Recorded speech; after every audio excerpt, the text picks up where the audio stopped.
کدبانوهای عزیز سلام. امروز مرغ عسلی خوشمزه میپزیم در سرویس قابلمه فوق‌العاده شیک و با کیفیت ارشیا. فروشگاه بزرگ و معتبر ارشیا در هرمزگان این سرویس قابلمه شیک و خوشگل رو واسه من ارسال کردن. با هم دیگه بازش میکنیم ببینیم چیا داخلشه. تمام لوازم خانگی و لوازم برقی رو برای شما ارسال میکنن، در اسرع وقت به دستتون میرسه. حتما بگید که از پیج نازگل رفتید تا بهتون تخفیف فوق‌العاده بدن. سرویس قابلمه استیلی که برای من فرستادن دسته های مسی داره و 5 سال گارانتی داره. بی نهایت شیک و زیباست.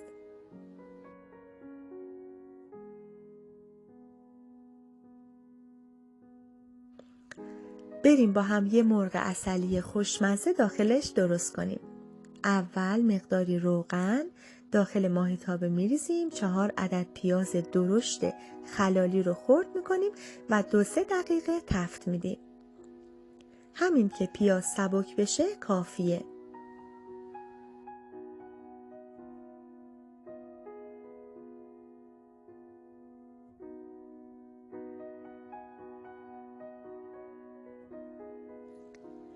این غذا با ران مرغ خوشمزه تره. چند تکه ران مرغ رو که حتما بدون پوست باشن روی پیازا بچینید و درشو ببندید.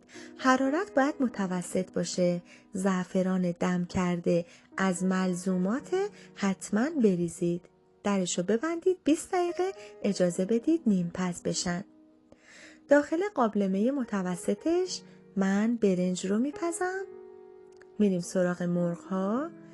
همونطور که میبینید آب انداخته. یکم زیر و رو میکنیم. هر چند دقیقه یک بار اونها رو زیر و رو کنید. اگر حرارت متوسط رو به پایین باشه و با در بسته اونها رو جابجا کنید کاملا آب میندازه و پخته میشه. نیازی به آب اضافه نیست. فلفل سیاه و نمک بریزید و درش رو ببندید. برای یه تهدیگ مجلسی و خوشمزه سیب زمینی های ورقه شده و شسته شده رو داخل کنجد بغلتونید و ته قابلمه بچینید. برنج آبکش شده رو بریزید. چند تا حفره روی اون ایجاد کنید. مقداری روغن روی اون بریزید و دم بذارید. حدود 40 دقیقه کافیه. بعد از 40 دقیقه میریم سراغ مرغ ها. میبینیم که خیلی خوب داره پخته میشه. دوباره زیر و رو میکنیم. 1 قاشق غذاخوری شکر خیلی مهمه. اصلا شیرینش نمیکنه و نگران نباشید. بهش اضافه میکنیم و 1 قاشق غذاخوری ربع انار ترش روی اون میریزیم و درشو میبندیم. با حرارت بسیار کم و در بسته در نهایت با 1 مرغ عسلی این شکلی روبرو خواهید شد.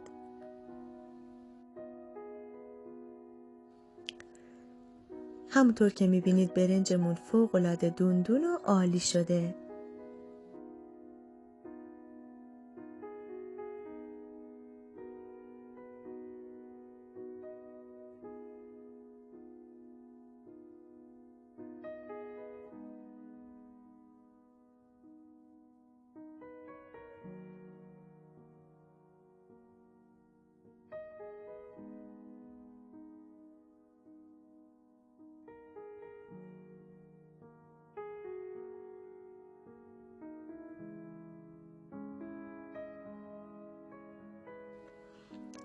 تهدیگ جذاب ما بدون ذره‌ای چسبندگی جدا شد.